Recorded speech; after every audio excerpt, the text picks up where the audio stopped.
নমস্কার বন্ধুরা, ব্যাঙ্গালোর থেকে বলছি। আজ আবার চলে এসেছি একটা নতুন কম্বো রান্না নিয়ে। আজকে আমাদের ডিনারে থাকছে home style garlic butter fish plate. রোজ রোজ তো আর রুটি ভাত এসব খেতে ইচ্ছা করে না, সেই জন্য আজকে এই রান্নাটা একটা আয়োজন করা হয়েছে। এই রান্নাটা আপনারা ইভিনিং স্ন্যাক্সেও ব্যবহার করতে পারেন। Coffee with garlic butter fish plate. প্রথমে মাছটাকে ম্যারিনেট করে রাখতে হবে।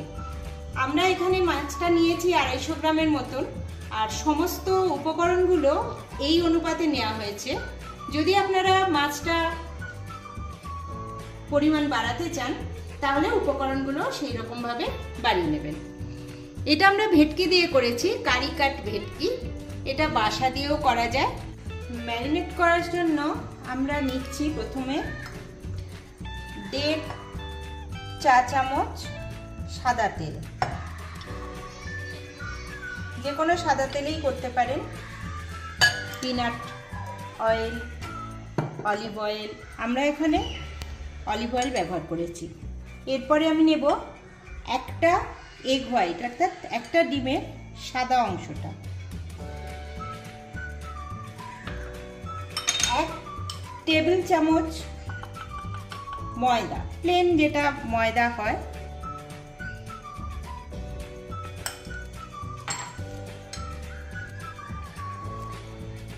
1 টিস্পুন ভর্তি অরিগানো। পার্সলে নেব 1 টিস্পুন ভর্তি।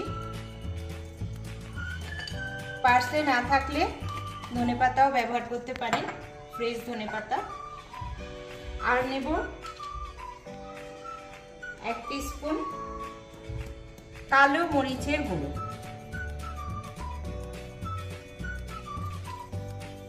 কালো মরিচ দিলে স্বাদটা একটু ভালো হয়।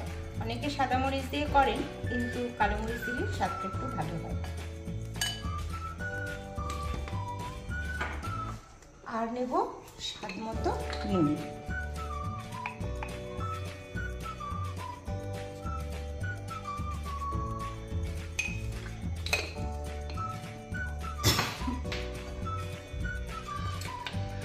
এবার এটাকে আমরা খুব ভালো করে মিশিয়ে নেব,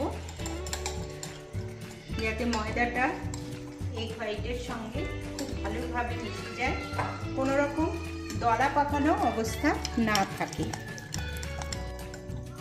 এটা ময়দাটা এগ হোয়াইটের সঙ্গে খুব ভালো করে মিশে গেছে। এবার আমরা মাছটা এর মধ্যে দিয়ে দেব। মাছটা দিয়ে তার আগে মাছটাকে একটু কাঁটা চামচ দিয়ে ছোট ছোট করে ছিদ্রত করে নিতে হবে, তাহলে ম্যারিনেশনের মশলাটা এটার মধ্যে ভালো করে ঢুকবে। দুদিক দিয়েই আমরা একটু কাঁটা চামচ ফুটিয়ে নেব, তাহলে দুদিক দিয়ে এটা বসবে। মাছটাকে আমরা উল্টে পাল্টে খুব ভালো করে ওই ব্যাটারটা মাখিয়ে নেব। এটা আবার 15 মিনিটের জন্য ছেড়ে রেখে দিলাম। এটা আস্তে আস্তে এর মধ্যে মশলাটা ঢুকে থাকবে। এখন আমরা এই ফিশ প্লেটটার সঙ্গে যেটা সার্ভ করব, স্ম্যাশ পটাটো আর কিছু হাফ বয়েল সবজি। প্রথমে আমরা পটাটোটা অর্থাৎ আলুটা স্ম্যাশ করে নেব। আলু খেতে তো সকলেরই ভালো লাগে, সে বিদেশি স্টাইল হোক আর দেশি স্টাইল হোক। সেই জন্য আমরা এটা দিচ্ছি এই কারণে যে ভাত রুটি কোনো ব্যাপারের মধ্যে থাকছে না, অথচ কিছুটা কার্বস খাওয়া দরকার, সেই জন্য এই আলুটা দেওয়া হচ্ছে। আলুটা স্ম্যাশ করা হয়ে গেছে। এবার এটা আমরা যেভাবে রেডি করব, তার জন্য আমাদের একটা ছোট করে অল্প করে একটা সস বানিয়ে নেওয়া দরকার। আমরা এটা বানাবো বাটার গার্লিক সস। হ্যাঁ, বলতে ভুলে গেলাম, আলুটা আমরা আগে থেকে সেদ্ধ করে রেখেছি। এটা মাইক্রো ওভেনে করেছি। খুব বেশি নরম তুলতুলে হয়ে যাবে না, আবার একদম শক্ত থাকবে তাও নয়। মাইক্রো ওভেনে মোটামুটি কনভেকশন মোডে 3 থেকে 4 মিনিট দিলে এটা হয়ে যাবে। যদি না হয়, সব আলু তো সমান হয় না, তাহলে আরও 1 মিনিট 1.5 মিনিট আপনারা দিয়ে নিতে পারেন। এখন আমরা এর সঙ্গে যে সসটা ব্যবহার করব সেটা বানাবো।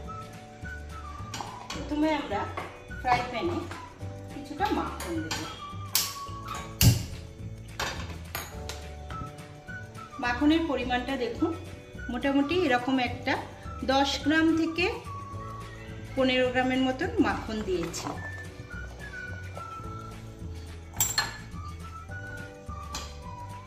মাখনটা গলতে থাকবে, বাটারটা গলে গেছে। এবার আমরা তাতে দেব ড্রাই রোস্ট রসুন বা রসুন পাউডার, এটা ওই 1 টিস্পুন মতন দেব। দিয়ে খুব ভালো রকম ভাবে এটা নেড়ে নেব।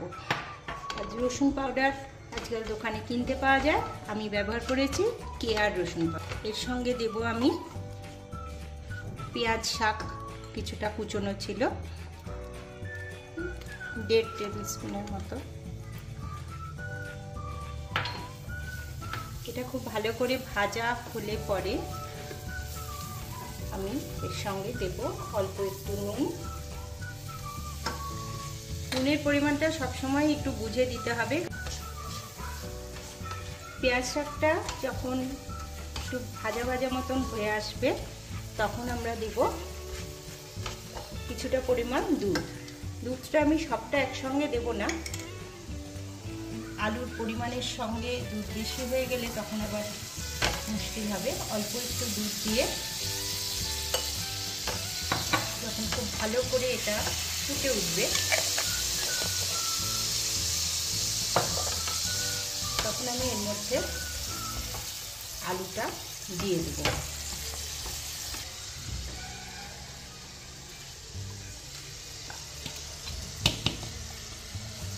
আমি কেটে করে রাখা আলুটা দিয়ে দিলাম এর মধ্যে। খুব ভালো করে এটা মিশিয়ে নিতে হবে। আমি প্রথমে দুধটা একটু কম দিয়েছিলাম, আর একটু দুধেতে লাগবে। দুধের পরিমাণটা সবসময় একটু দেখে বুঝে দিতে হবে। অনেকে শুনেছি দুধ ভাত আলু ভাতে দিয়ে খায়, আমি দেখেওছি, আমার একটু অবাক লাগতো। এখন আমি নিজেই সেই আলু ভাতে রান্না করছি দুধ দিয়ে। আলুটা পুরোপুরি হয়ে গেছে। এবার আমরা আলুটাকে তুলে রেখে দেব। হয়ে গেছে, আলুটা তুলে সরিয়ে রাখলাম। ইতিমধ্যে 15 মিনিট হয়ে গেছে, মাছটাও ম্যারিনেট হয়ে গেছে। এখন আমরা মাছটা ভাজবো। আর একবার একটু উল্টে পাল্টে নেব। এখানে অলরেডি তেল দেওয়া আছে, 1.5 চামচ মতন তেল এখানে দেওয়া আছে, সেই জন্য আমরা আর প্যানে আলাদা করে তেল দেব না, জাস্ট একটু তেল স্প্রে করে দেব।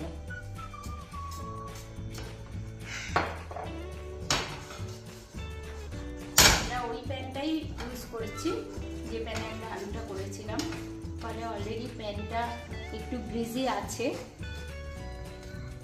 যেহেতু এটা নর্মাল বাঙালি রান্নার মতো নয় বা বাঙালি মাছ ভাজার মতো নয়, সেই জন্য তেলটা এখানে কমই লাগবে। আমরা মাছগুলো একটার পর একটা সাজিয়ে দেবো।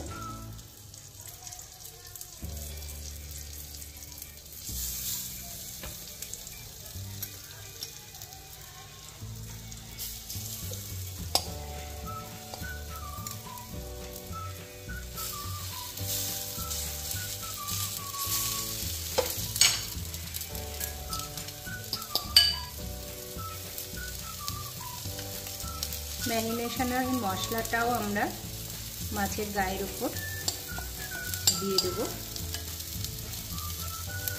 এক একটা পিঠ মোটামুটি 3 মিনিট করে হবে। আমি আঁচটা একটু কমিয়ে দিলাম, কমিয়ে একটু ঢাকা দিয়ে রাখলাম। ঢাকা দিয়ে পুরো সময়টা রাখা যাবে না, 1 মিনিট মতো রেখে ঢাকাটা খুলে দিলাম।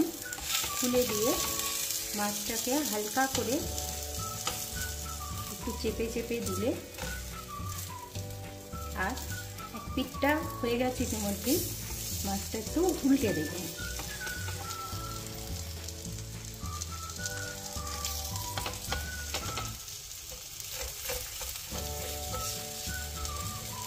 মাছ কতটা পুরো সেই অনুযায়ী টাইমিংটা ঠিক করতে হবে। হ্যাঁ, মাছটা হয়ে এসছে। বা আমি ইতিমধ্যে গ্যাসের ফ্লেমটা বন্ধ করে দিয়েছি, কারণ কড়ার গরমেই, ফ্রাই প্যানের গরমেই এটা হয়ে যাবে। মাছটা দেখতে হবে এইরকম, কিছুটা সাদা থাকবে। আর যে ম্যারিনেশনের যে মশলাটা ছিল, ময়দা, ডিম ইত্যাদি, সেটার মধ্যে যে ভাজাটা হয়েছে, এইটা এরকম দেখতে হবে। একটু নরম নরম থাকবে, একটু জুসি জুসি থাকবে। মাছটা এখন আমি তুলে রাখবো। এবার মাছগুলো আমি তুলে রাখছি।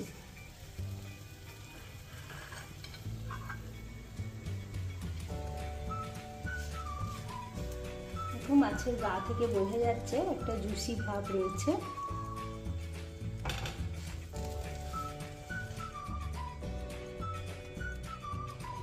এই যে মাছের গা দিয়ে বাটার, তেল সব নিয়ে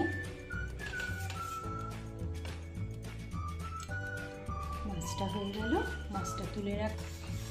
এখন আমরা মাছে যে বাটার গার্লিক সসটা দেব, সেই সসটা তৈরি করব। প্যান গরম করে নিয়ে তাতে প্রথমে দেব খানিকটা মাখন। এখানে মাখনের পরিমাণটা একটু বেশি লাগবে, 20 গ্রাম মতো মাখন এখানে আছে।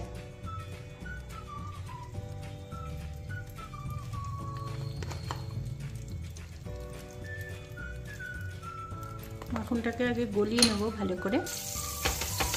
তাওয়াটা গরম ছিল, ফলে মাখনটা গলতে বেশি সময় নিচ্ছে না।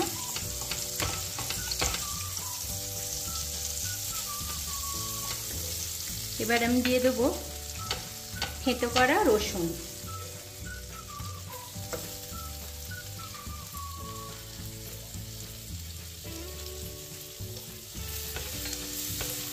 রসুনটা যখন একটু হয়ে আসবে, তখন তাতে দিয়ে দেব ধনেপাতার ডাঁটিগুলো। পাতার থেকে ডাঁটিগুলোতে গন্ধটা একটু বেশি ভালো আসে। দেখতে হবে যেন এটা ব্রাউন না হয়ে যায়। দিয়ে দেবো একটু নুন,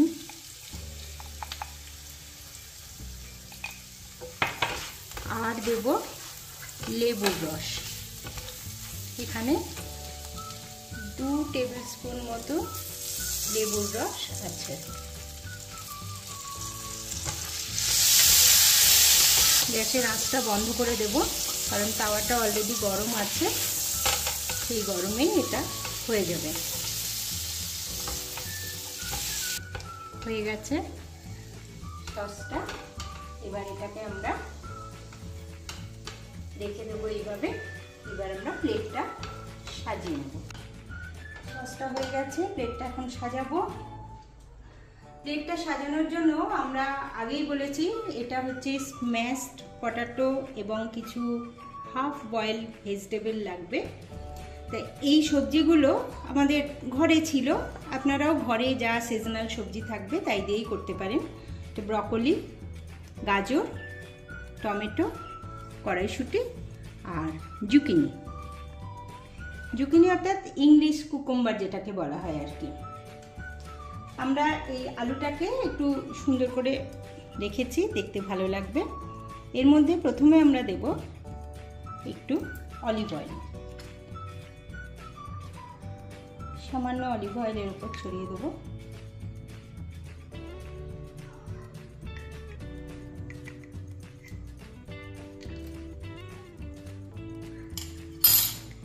এরপরে দেব আমরা কিছুটা স্প্রিং অনিয়ন বা পেঁয়াজ শাক,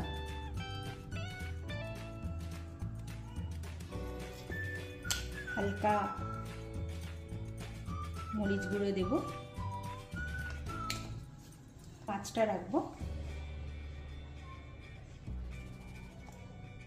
আমরা এখন একটা প্লেটই সাজাচ্ছি। আর এতে দেব যে বাটার গার্লিক সসটা আমরা তৈরি করেছিলাম, সেই সসটা কিছুটা উপর দিয়ে ছড়িয়ে দেবো।